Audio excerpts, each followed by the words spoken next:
Hey guys, my name's Alex here with Spliced Media, and I am joined with Erik of Escape the Fate. Ah, Homie has been on a roll today fixing all, or this past week fixing all kinds of stuff. So we're super happy that he took the time to be with us. I'm glad to be here, Alex. So I kind of did some digging, and I saw that you were like in band, like you played trumpet. And like now Yeah.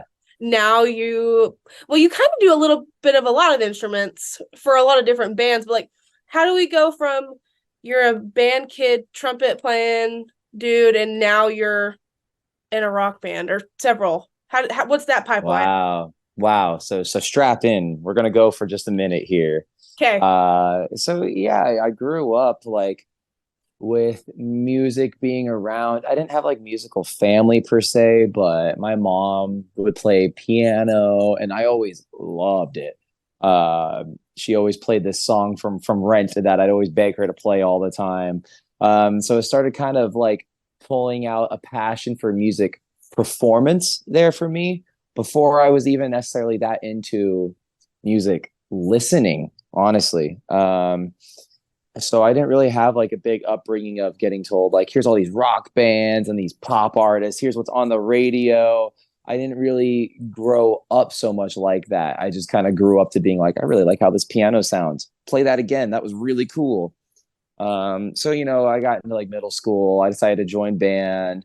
I wanted to be a drummer, but I got told I didn't have good enough rhythm at 9 years old. So I was like, all right, my grandpa played trumpet, my uncle played trumpet. I'll hop on with that. And I played trumpet forever.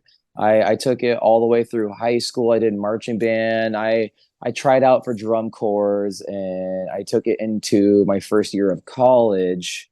But kind of throughout all that, ever since being a teenager, like when I got into high school, I started getting really into metal. And it started with a more like classic artists, and I eventually transitioned to getting into metalcore bands with one of the first more scene or emo metalcore bands I got into being Escape the Fate when I was in high school. Right. That's kind of where I went from not knowing a whole lot of music and just being interested in instruments to actually like getting into rock and metal music. So when I was in the eighth grade, I got a guitar and I started getting really passionate about it. I started wanting to learn how to play leads and learn to play solos all the time. I was grounded a ton, so I just always sat there in my bedroom with my old Jackson V guitar, just shredding Children of Bodom, trying to learn all the solos and play Lexi Leho guitar parts. That kind of just transitioned into like, this is super cool. Like, I want to perform like this. I did some bands here and there, but it was never serious. It was just like a passion thing. I was just a teenager. I just wanted to be rock and roll. I wanted to play some rock shows and play guitar with some friends in a band. But then I got into college. I went to college for music. So I was going for a performance and an education degree. Okay. And, in my first year of that, I met some people up in Flagstaff, Arizona. I went to Northern Arizona University. And the people I met there liked the same kind of music. And we started a band together, ended up having a connection that let us go out to LA to record an EP with producer Eric Ron out there. So that was like my first bit of like getting into the actual like national music scene versus just like doing music with friends and stuff like that. Yeah. And I learned a lot. I found a huge passion for recording and writing music through all of that. I mean, I'd always kind of written songs, but I really, really locked into being into it then. And so I came back. It was like halfway through my first year of college that we recorded that EP. And I had no plans of like necessarily leaving school or anything to do rock music. It felt ridiculous. I went Yeah. 18 years being told, get your scholarship, go get your degrees. And I don't know, I came back from like recording all of this and I was sitting in a trumpet master class, and the student professor that was running the master class was asking us a question. She knew me personally beforehand, so she asked a question. Everybody kind of like blank face, didn't have the answer. So she singles me out and goes, Erik, what's your answer? And so I was just like, I don't know. I don't remember what the question was at all. I just remember, I don't know. That's all I said. And her response to me was, well, what are you going to tell your high school marching band or choir? And in that moment, I was like, I don't Ew. want to tell my high school marching band anything because I don't want to be a high school teacher. No hate. My mom's a high school teacher and a college professor. No hate at all. But in that moment, I was like, I don't want to do this. And I stopped going to classes, moved to Phoenix, Arizona. Was homeless for a while in that transition because, I didn't get a whole lot of support being told I'm dropping out of college to go be in a band and work at Guitar Center. So I made that transition. I did some bands for a long time. That kind of fizzled out, but I met Craig through that. I had a local band called Crisis and Victory, where Craig, my singer for Escape the Fate, we had him guest feature on a song with us. So that was kind of my introduction to him. We got some following because of that. Fast forward to the band breaking up, I was playing for a hip hop artist with Blake Bailey, who is the drummer for the Dead Rabbits, and he's been on the ETF camp for years now, whether it's been drum tech or now he's tour managing us. And through all of that, we were playing with this hip hop artist, and she got an offer to open for the Dead Rabbits, but the Dead Rabbits needed help. They needed a place to rehearse and some equipment. So I was like, fuck yeah, I want to go on tour with Craig's heavy band. Like that sounds sick. Like hell yeah, they can use my studio. They can use all of my gear. I don't care. Yeah. And then I showed up to the first rehearsal because we were about to. The hip hop artist was Whitney Payton, incredibly talented. We were doing our rehearsals after I got off work at the Dairy Queen, and I showed up to the end of the Dead Rabbits rehearsal where Blake was filling in on drums. And I go outside, I see Craig, I see Blake, I see the manager, and they're just outside shaking their heads, kind of like panicked. I go, what's going on? Oh, we just got this guitarist and he showed up. He didn't know any of the parts. He didn't bring the guitar for the stuff. We're about to go on tour. And I was just like, hey, you want me to backtrack him? I got So you. I like busted out the computer. I like learned all the parts that night so I can like record the guitar and backtracked him for the one show. And like after that, Craig could pretty much approach me with the manager. And I mean, I had to learn the songs to record the backtracks. So we did the one show with just the guitarist on stage backtracked. And after that, they asked me, they're like, do you just want to play with us? And then that day I got the offer to join them on tour. And so Wow. it kind of just transitioned. I joined the Dead Rabbits and then Escape the Fate needed a bassist. And it just worked out to bring me into that. And now here we are like 6, 7 years later. That's so wild. So that's how we went from Wow. trumpet to metal. Wow. Man, I played bass clarinet and all I ended with was not Hey, playing bass clarinet anymore. That's it be awesome. that way. What Hmm. what was it like kind of going from a wow, y'all got me into this to now Yeah, yeah. I'm with it. What was that like for you mentally? Like, because you kind of have to, okay, I'm a professional first, fan second, but like at the same time, that's a big deal.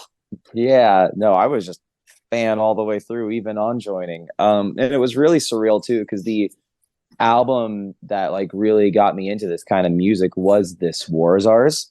And within my first year of being in the band was when we started doing the 10-year tours for this War Czars. So I immediately went from just playing like a couple shows and one tour to like, all right, now we're going to do a worldwide tour of the album that got you into this music. So it was very surreal. I mean, have you ever heard of the movie Rockstar with Mark Wahlberg? I have not, but I do love Mark Okay, Wahlberg.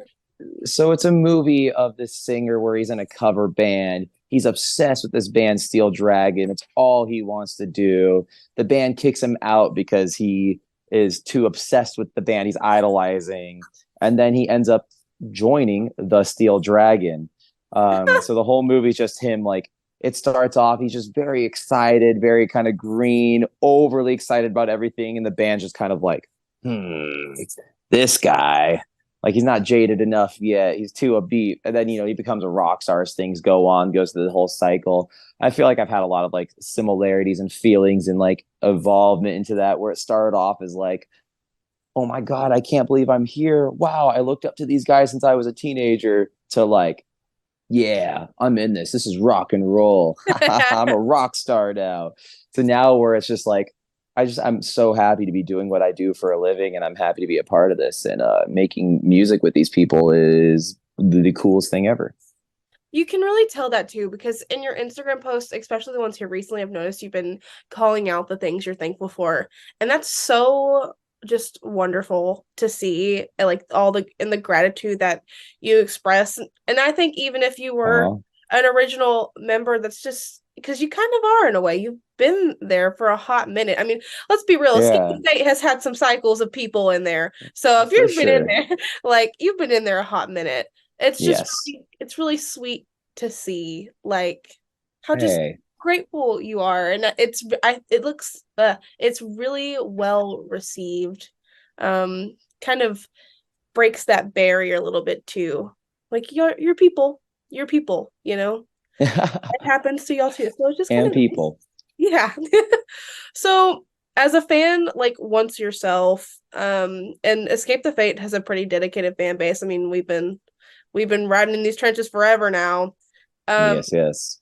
is there a way that you try to connect with fans and stuff, being one yourself, that you try to like keep in mind, like, okay, this is what I would have wanted when, Hmm.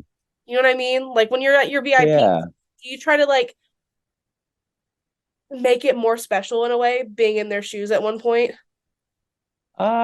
It's a little tough because I didn't have like a fan era for too long. Like I didn't get really brought around music too much being younger, at least like this kind of music. So like I didn't really ever have that like fan persona. Like I never knew members of bands really. I just liked music. So I kind of missed out on a lot of that. But I like to try to, when we do VIPs and I engage with fans, I try to be my realist self, and I try to push aside things like insecurity or that like need to present yourself as this like large figure.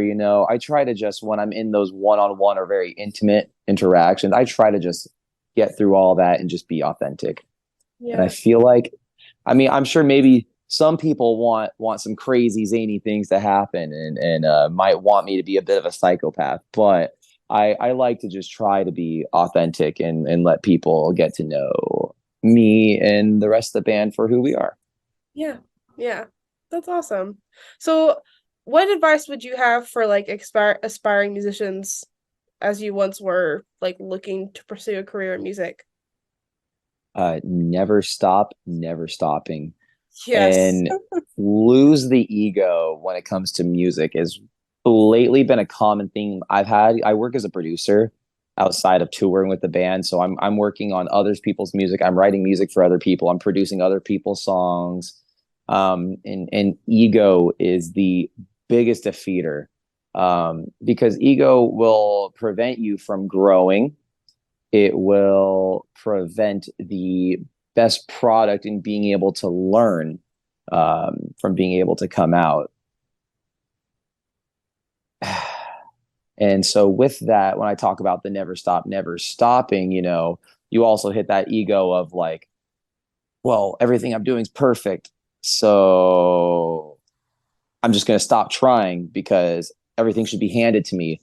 That's kind of what I see a lot with like younger artists. So never stop, never stopping. Just because you've been on the grind forever doesn't mean that's it. One of the things I've realized about this industry and about how most things work is there's a lot of luck involved. Now, it's not all luck, though. It's being ready to act on the luck.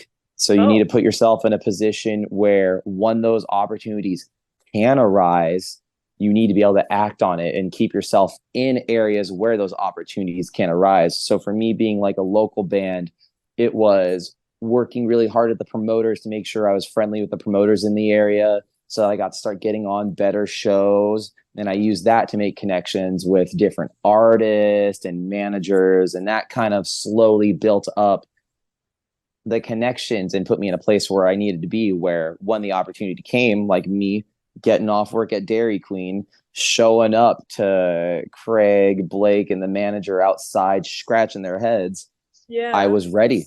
That opportunity came and I was just ready right then and there to act on it. Wow. Okay. That's really good advice. Holy cow. See, and I feel like it's kind of with the way the world is at times, it's probably really scary. Well, no, it is. It's not probably. It's really scary to like make yourself available like that because it's a huge. Yes. I mean, you've said it yourself. You went through a phase where you were homeless, and I think that's kind of a story for a lot of people who are in the music. There's, Mm-hmm. I mean, maybe not homeless, but you and three, five other people are living in like a sedan and For wondering sure. where the next meal's gonna go, and then the next thing you Mm-hmm. know, they're superstars, and it almost kind of happens. It feels like overnight, but it really didn't for the people who were Yes. it. And it's hard to keep pushing through. So I'm glad that, you were able to do that and take those chances and take those risks and it paid off for you. I'm proud of you. Good Oh, job. thank you. Thank you. You're It welcome. hasn't been easy, but like that's why I say never stop, never stopping. Because some people, their first attempt getting in 6 months into trying, and boom, they're superstars. Other people, they'll be on the grind for 10, 15 years before they're 50 years old before they finally like have that moment. Yeah. But it happens. It's just sometimes it just takes longer than it takes for others. Luck is a factor. You just got to keep trying. I almost wonder if we're going to start seeing less of that super hard grind pop up because like I have a lot of friends who are trying and working really hard and they're kind of in the trenches right now, but then you have people on TikTok who post their song one time and it's like they're a superstar from here on out. And so I Hmm. almost wonder too how like they feel about that because dang, especially with TikTok, I feel like it's making music and you're a producer, so I feel like it Hmm. puts a lot more pressure on people to pump stuff out more. And we're kind of backtracking, but have you noticed that with any of your clients and the people you're working with, like wanting stuff like, in my experience, things don't tend to go too fast like that. Like people tend to just come in. I mean, like with some of the more talented people I'll work with, will create the music fast. It will be really quick, smooth, and professional. yeah, But I don't really have people like in a rush to be getting mixes back or to have like product presented so for them to farm out. Usually people are ahead, mm-hmm. I guess. So like they're coming to record songs with me while they're still marketing their last songs while they have another song already in the bank. So usually people are staying ahead on their content like that. That way you're not in the position of like, haven't shared anything in like 4 months. What do we have? Oh, there's nothing, like there's something ready usually.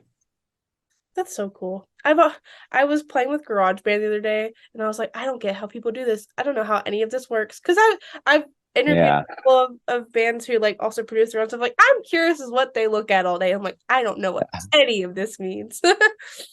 So Lots of times you get it. I'm gonna end kind of on like a fun thing. Um, if you had to like create a playlist to represent you as a person, like 5 songs, what would it be? Ooh, all right. So I've had this thing going lately, Hmm. and I call it a meme. I'm dead serious though, but it's also I've kind of turned it into a meme with my Twitch channel and some of my like closer like fan circle. Um, so my playlist would be song one would be Stay by the Kid Leroy. Okay. Song two would be Stay by the Kid Leroy. Song three, Stay by the Kid Like Kid Leroy. Leroy. And if you can't guess four and five, it's also Stay by the Kid Leroy. Greatest song in the world. Obviously, I've turned it into a bit of a meme with how hard I push that it's the greatest song in the world, but Yeah. it is my favorite song for sure. I like I, I like I the think it meme. defines who I am, everything about it. Yeah. It's such a good no, it's a good song. That's a good song to have. Okay. I think mine to bring up Marky Mark and the Funky Bunch because Ooh, okay. good vibrations. I know every word. Um, Nice. anything by Billy Idol, specifically Dancing with Myself. Shake It by Metro Station. Fuck yeah. Uh, I've Now never. it's playing in my head rent free forever. Yeah, Shake it, shake, shake. it's three Yeah, yeah, minutes yeah, of pure just bliss. I love that. I so much so that I know exactly how long it is. Um, Probably Nights in White Satin by the I'm Moon. not familiar. Oh, you need to. And then High Okay. Enough by Damn Yankees. All right, all right. That's not a bad They're playlist. so good. It's that that represent who I am. A little bit of everything. All right. You got a little more substance in your playlist than mine, I guess. You know? Okay, but like the Kid Leroy, he just came out of nowhere and he came out swinging. So I don't Yeah. blame you for having Stay as your thing. Oh, it's great. It is my thing. It's part of my identity at this point, you know? So if we see a merch line come out with Eric Shreds and it has like half of his face and half of yours, we know why. For sure. Well, hey, let's just get me producing some of the Kid Leroy songs and let's get the collab going. ETF and the Kid Leroy Let's could be go. sick. We're gonna start manifesting it. So let's see Thank what you. happens. Hey, maybe you'll get a little from Justin Bieber on there. He seem him and they seem to We work can only together. hope. So hey, Yeah, yeah. Get us in. Get us in. We're going to be putting breakdowns into the pop world. let's go. Oh my gosh. We're bringing back Pop Goes Punk, but like way better. For sure. It ain't going Wait, anywhere. We're bringing you're it. a producer. Start producing a cover of Escape the Fate doing Stay. It's already been done. No, Yeah, I believe Our Last Night did a cover. but like not by y'all. That's different. Different. It's funny because like our touring crew has been saying the same thing. Like, you guys just need to do it. They want Craig Owens to do Justin Bieber's part and have Craig Mavett do all of. Yeah, yeah. Oh my God. Oh, please do it. Please do it. Well, I feel more inspired now. So it's moved up on the list of things I'm willing to do for sure. Yes. Well, Eric, thank you so much for joining us today. Thank you for giving us a little bit of insight into your background. It's nice to kind of see where Yeah. it all came from. And do you have anything else you want to tell the people by any chance before we go? Yeah. Escape the Fate new album Out of the Shadows. We dropped it a few weeks ago. Uh Mostly heavy metal bangers.